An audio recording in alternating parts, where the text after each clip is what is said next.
Ustedes piensen que la cercanía conmigo los expone, porque yo tranquilamente puedo ser alguien que los puede contagiar, ¿sí? El personal de salud se expone permanentemente a esto. Sin embargo, no nos contagiamos tanto, porque tomamos las medidas que corresponde. Y eso nos saca de la definición de casos estrechos. El problema que tenemos hoy, que fue por lo cual hemos pedido a las autoridades que nos acompañan en esto, de hacer un poco de mano dura con la comunidad, porque la comunidad no ha entendido que la responsabilidad de esto es individual. La verdad es que a nosotros es muy agotador por cada caso positivo tener que aislar a los contactos estrechos y pasar horas explicándoles, horas dando justificativos, cuando en realidad lo que la gente hace es poner en riesgo a su familia, a su entorno.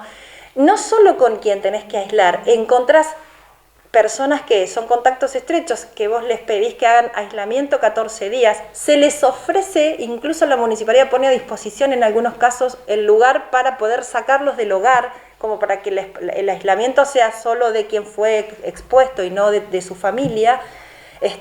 Algunos no quieren, consideran que esto es una invasión a su privacidad, una invasión a su hogar, pero la verdad es que el aislamiento hay que hacerlo igual. Y después por ahí recibís y entendés por qué algunos se niegan, recibís que les mandan de sus lugares de trabajo, no, yo no te puedo aguantar 14 días, yo te necesito trabajando acá la semana que viene.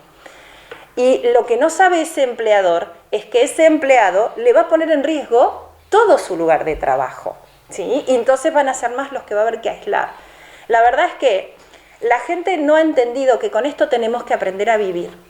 Y que las nuevas normas sociales son antipáticas, seguro que son antipáticas, pero son las únicas. Si nosotros pensamos que vamos a querer tener vacaciones, que vamos a querer dejar de cerrar cosas, que la gente va a querer empezar a trabajar, vamos a tener que tomar conciencia de que la única manera es el barbijo obligatorio.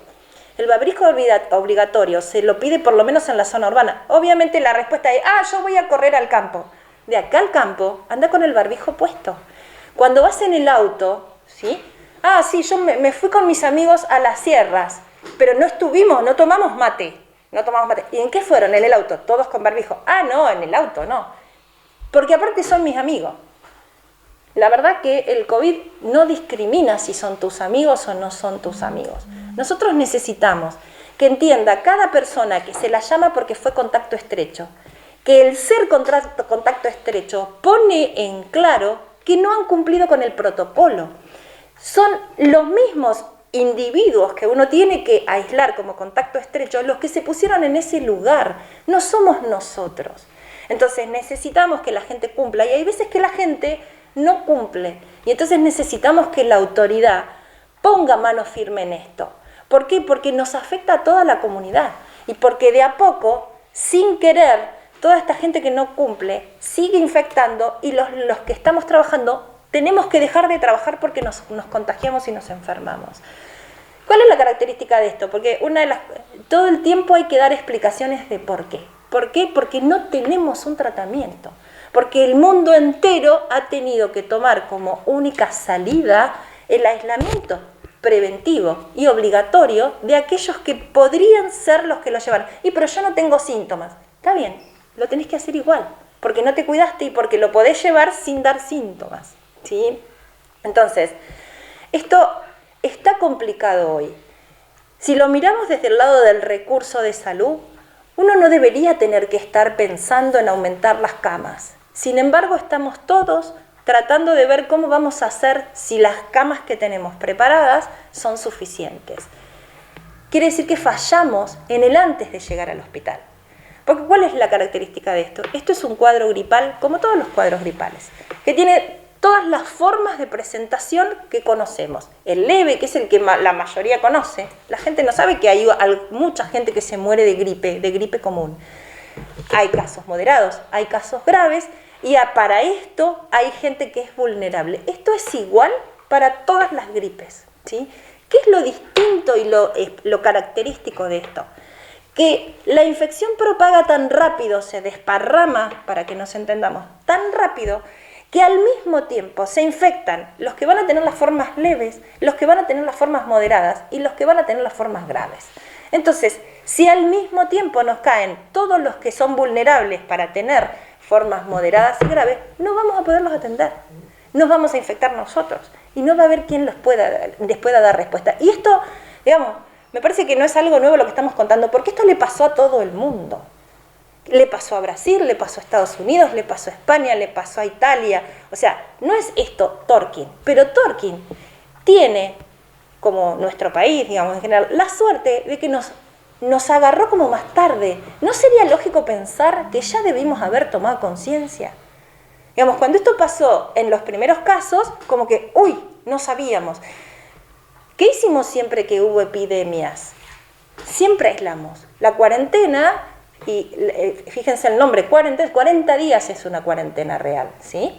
Siempre la medida que se tomó fue el aislamiento. Y después esa gente seleccionada se le hacía un tratamiento. Con esto no tenemos un tratamiento. Lo único que podemos hacer es aislarlos. ¿Para qué? No es que no se van a contagiar, ¿sí? Contamos casos, entendamos lo que significa que aumentan los casos. ¿De qué sirve que todos los días llamen y miren la placa? ¡Ay, hay 10 casos nuevos! ¡Hay 11 casos nuevos! ¡Ay! A mí no me corresponde. Le toca a ellos que se enfermaron. Mañana vas a ser vos el que se enfermó, ¿sí? ¿Por qué? Porque no te cuidaste. Esto no le está pasando a otro, nos está pasando a nosotros. Y los únicos que podemos actuar somos la comunidad, la gente. Cada uno haciendo nada más que lo que le corresponde, ¿sí?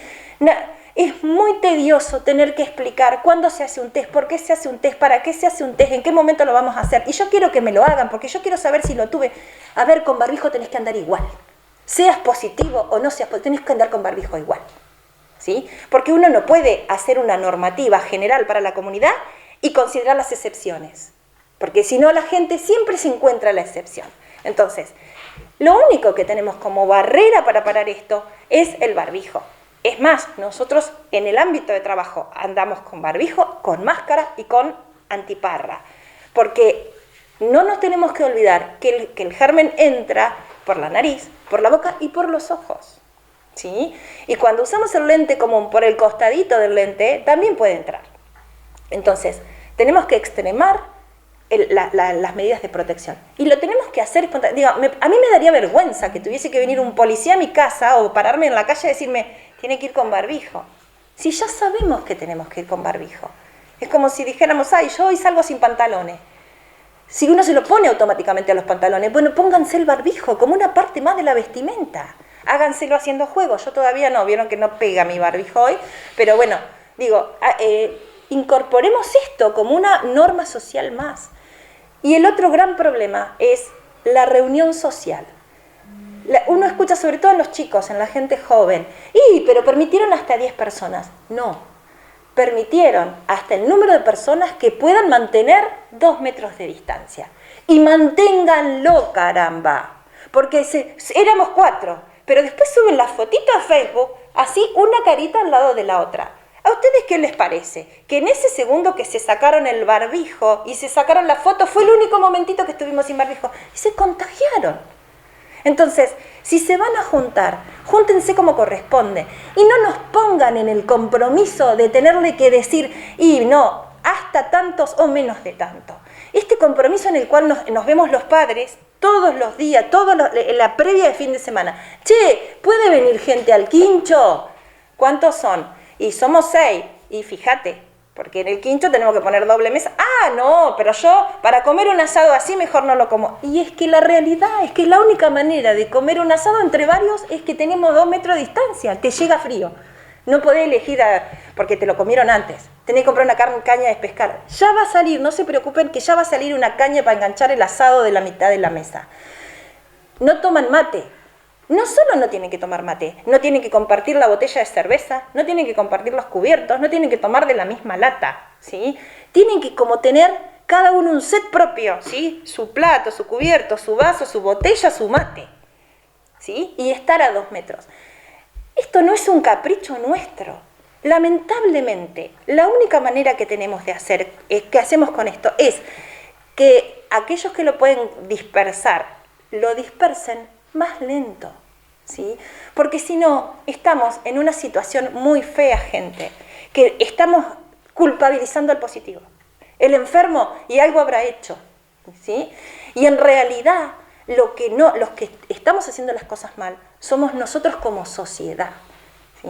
La verdad que el servicio de salud, en estas condiciones, donde después de llamar por teléfono al caso positivo y que hay una persona que notifica que ya nosotros no seguimos casos estrechos porque no son casos que no tienen un cuadro clínico, entonces hay una persona que la municipalidad colocó para que los notifique, les dé las pautas, les dé un teléfono de contacto y cuál es el tiempo que van a tener que permanecer en aislamiento. Yo no quisiera que esta persona nos hiciera una lista de los improperios que le dicen, ¿sí? Solamente porque comete la osadía de avisarle que es contacto estrecho y que se tienen que aislar 15 días.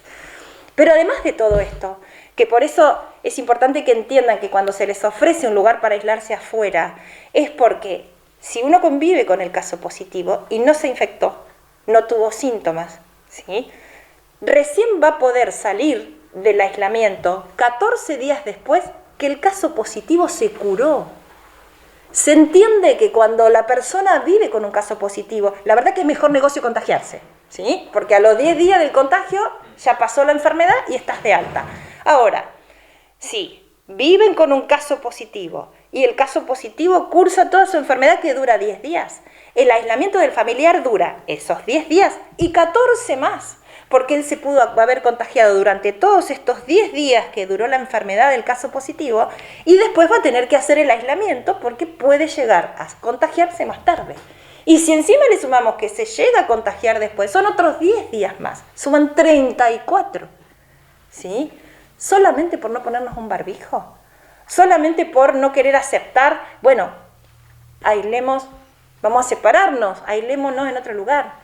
Hay gente que tiene un quincho con un baño, genial, hagan el aislamiento ahí, para que el resto de la familia, porque si no, lo que uno escucha del otro lado es, pero vos me aislás a mí, ¿y qué voy a hacer con mi mamá? Y la verdad que o te aislás en otro lado o tu mamá se aísla con vos, digamos, no hay otra posibilidad, ¿sí? Entonces, yo creo, a veces uno se siente tonto, diciendo siempre lo mismo, porque la gente ya nos prende el televisor y dice, nos van a decir lo mismo. ¿Y cuándo lo van a cumplir? Ese es el mensaje que yo les tengo que dar. Por favor, ayúdennos a transitar esto en forma gradual, que se infecten todos los casos que se tengan que infectar. La mayoría son leves, es verdad, pero guarda que no sabemos quiénes van a ser los graves, y puede ser uno de nosotros. Si somos personas vulnerables, obviamente tenemos más riesgo. Pero hay mucha gente que no era de riesgo y que tuvo casos complicados y que terminó en una terapia intensiva y con un respirador. Así que, por favor, el barbijo obligatorio. Si ustedes quieren saber cuánta saliva emitimos, y por eso tenemos que cuidar la superficie, solamente fíjense cómo queda el teléfono después de mandar un audio, ¿sí? Queda con todas las gotitas marcadas, ¿sí? Entonces, ese teléfono ya quedó acá arriba, lo agarra otro porque lo cambió de lugar y ya estuvo en contacto con la secreción. Entonces limpiémoslo, ¿sí? No es tanto, hay que usar barbijo, mantener distancia, lavarse las manos, alcohol en gel, jabón, lavandina, lavarse las manos y limpiar las superficies, ¿sí? No lo hagamos con todos, hagamos con la nuestra, cada uno cuide su espacio y manténgalo limpio. No tenemos otra cosa para decirle a la comunidad, pero solamente queremos que sepan que si no empiezan a cumplir y a tomar conciencia de esto, nosotros no vamos a poder seguir controlando el brote en torno. Esa es la realidad.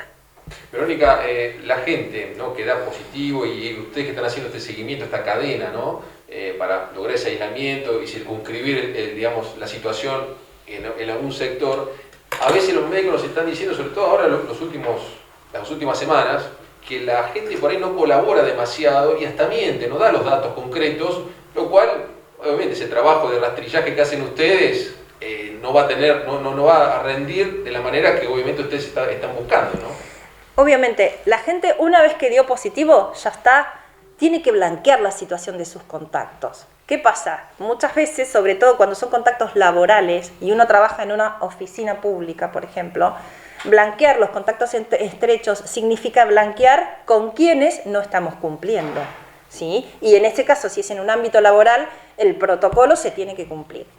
Ya está, una vez que sos positivo, hacelo, cumplí con decir los contactos estrechos. El lío ya te lo mandaste si es que no cumpliste los protocolos.